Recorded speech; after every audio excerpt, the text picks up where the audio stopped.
All right, everybody, welcome back into Cherry Picking. Today's video, we're going to be going through the fantasy hockey mailbag. Yet again, haven't done one of these in a little bit here. So week 14 of the fantasy hockey season. Definitely some questions that you guys are asking that I definitely have the answers for. I think there's certain things that I've said in some of the videos that people are a little bit puzzled about. So there's two of the questions. I'll go into that for sure. And then just a couple other regular, who do I add? Who do I drop? Who's better between these two goalies? Who's better between these two players?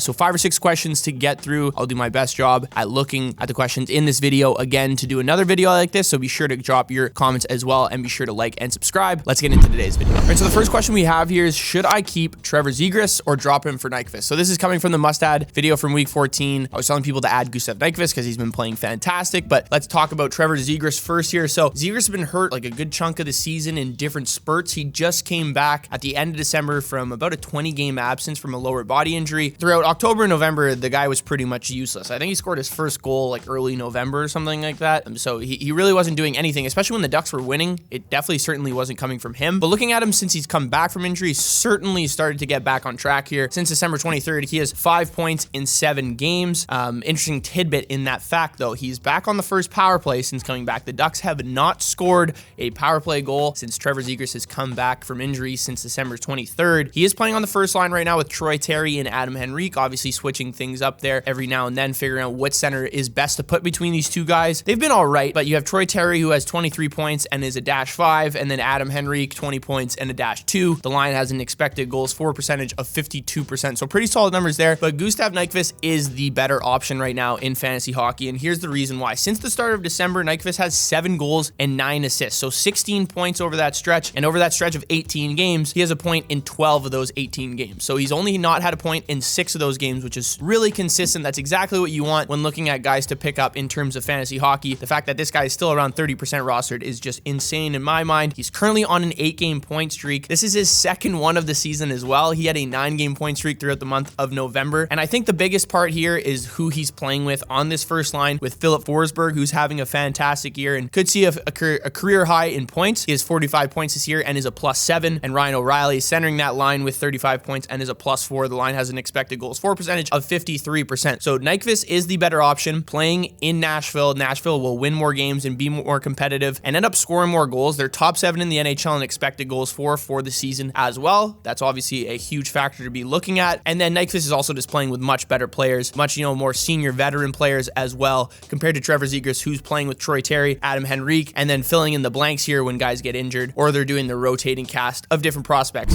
that are playing. All right, so the next question we have is relatively sweet and short. Joey Daccord is better than Logan Thompson. You put it backwards, but it still means that Joey Daccord is the better goalie than Logan Thompson. Talking about it because I did say that Logan Thompson could be a buy low. That was earlier when Aiden Hill was still hurt. We didn't know exactly when he was going to be coming back, but it seems like he is coming back soon. He's already started to skate with the team and could be back this week, if not next week. Definitely before the All-Star break, it seems like at this point. So there might have been a time frame where I would be telling you to sell high on Joey Daccord for Logan Thompson, just considering I think the Vegas Golden Knights are a much better team than Seattle, and Seattle right now is just riding a really hot goaltender. Joey Daccord has a 1.57 goals against average since December 1st. That is insane. He's won 5 of his last 7 games. He's been fantastic for the Seattle team, the sole reason why they're on this big win streak that they're on right now, but I still don't think this is necessarily sustainable. I still think he's a sell high candidate in certain situations. I don't think there's any problem with keeping Daccord because I still think that Seattle is a team that they may not win a ton of games, but they're not going to allow a ton of shot attempts or scoring chances against. Both them and Vegas are top 7 in the NHL when you're looking at defensive metrics, when you're looking at expected goals against, shots allowed per game, and scoring chances allowed per game as well. I just think at this point we've exercised Daccord's best days this season, which is why I think he's a sell high. But if he continues to play like this in front of a very solid defensive team that ends up blocking a lot of shots, he could still have a pretty good finish to the fantasy hockey season. But the question here, Logan Thompson or Joey Daccord, I would go Joey Daccord. With Hill coming back, Thompson will go back to his backup role, considering how good Hill was before he got hurt.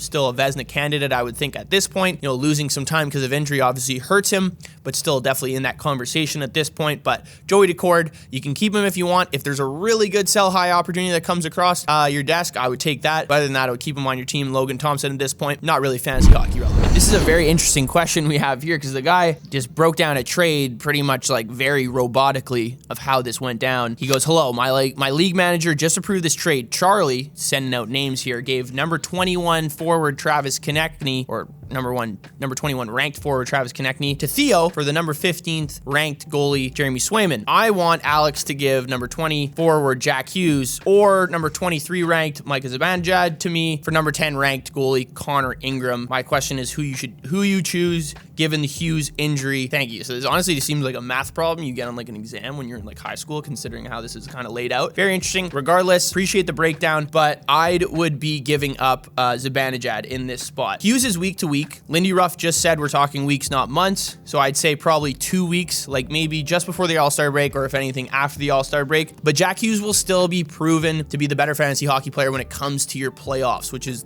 obviously like the most important part of the season here. The Devils do have a little bit of a harder schedule, but Jack Hughes on this Devils team will always be the guy scoring the goals and leading the offensive attack. On the Rangers this year, it's Panarin. Zibanejad, that kind of was that guy the last 2 years, and Kreider is still in the mix there too. So there's a couple like elite mouths to feed there, but Jack Hughes, despite having, Nico Hischier, Tyler Toffoli, Jesper Bratt, Timo Meier, Jack Hughes is still the go-to guy on that Devils team. And when you're looking at comparing Zibanejad and Hughes' stat to this point in the season, Hughes has played 7 fewer games than Zibanejad, but still has more goals, assists, shots on goal, has a lower shooting percentage, which means he has a little bit more room to grow in terms of scoring actual goals for the second half of the season, a higher expected goals for, more scoring chances, and more high danger quality scoring chances as well. So when you look at it at that point, this is a no-brainer for me. If you can truly get Jack Hughes for Connor Ingram, absolutely pull that trigger. Next question, I have Wilson, Montour, and Jarvis. Good to know they're all on your list. This is from my kind of buy low for the second half of the season players video that I did. So that would be Tom Wilson, Brandon Montour, and Seth Jarvis are all guys I'd be kind of trying to get before the trade deadline passes. And then he also says, I also have JT Miller. You'd have to be crazy to trade any one of the Canucks top players this season, which I would agree. But I want to talk about the Canucks top scorers in particularly JT Miller, Brock Besser, and Elias Pettersson. JT Miller leads the team in points with 54 points, 26 primary assists, and 19 goals. He's having a fantastic year. He's like top 10 in the NHL in points, 100%. Brock Besser leads the team in goals with 25, I believe. One of the tops in the NHL as well in that category. The thing is here, like when I'm doing these second half videos, if I were to just tell you, get every Canucks player, like that's not the advice you want to go to a channel for, because you could look at the stats and kind of figure that out on your own. I'm going to lay out kind of how I've thought about this Canucks team so far this season, and then you guys can kind of end up making the decision. I'm not going to tell you who to sell high on, buy low on, but you'll have all the facts in front of you, and then you can kind of decide what you want to do.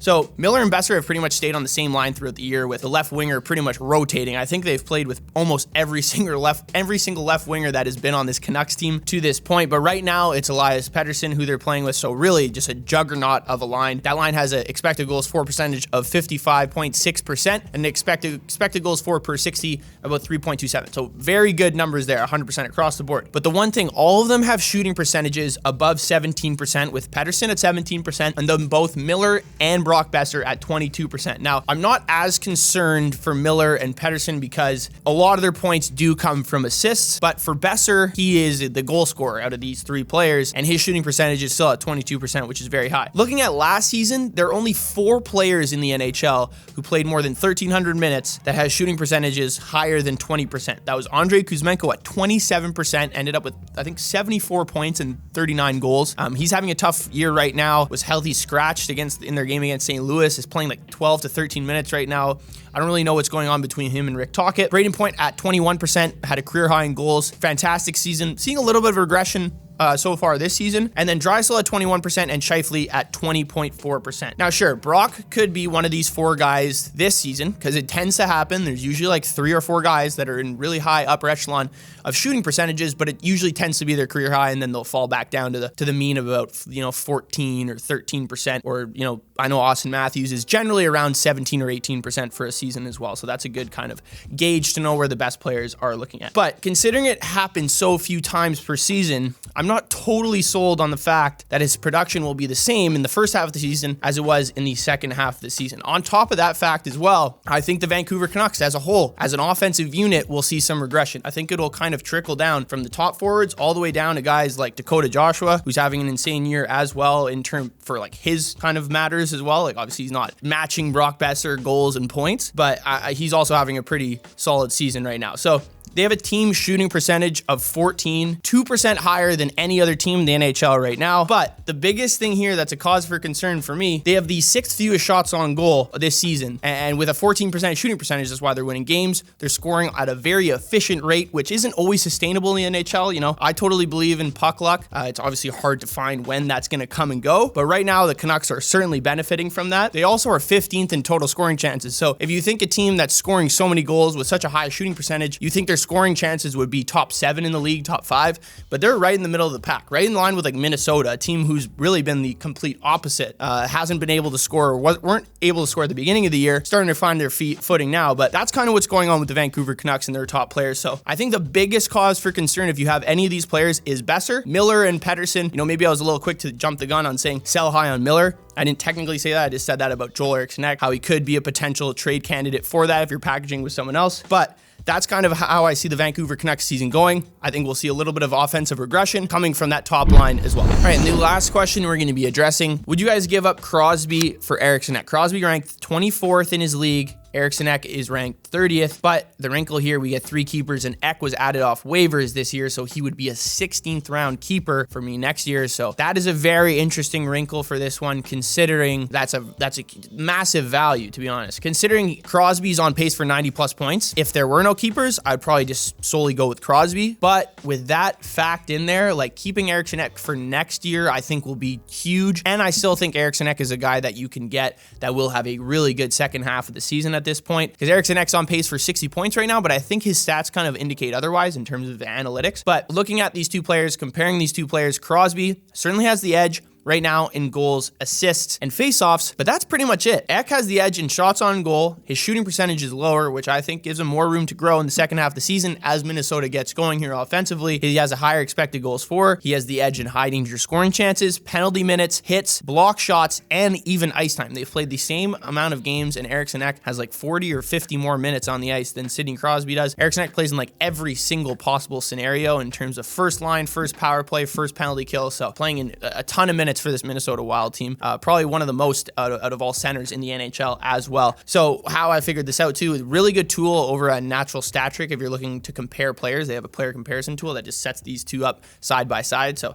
looking at that really helped kind of just lay this out for me. So the easy answer, if you don't do keepers, I'd keep Crosby. But the fact that you picked up Ek off of waivers and can keep him as a 16th round keeper, I think Eriksson is the choice here. All right, thank you guys for tuning in. Let me know what you thought of this week's Fantasy Hockey Mailbag. Be sure to drop those comments below so I can get to your questions in the next Fantasy Hockey Mailbag. Also, like and subscribe, and I'll see you guys in the next video.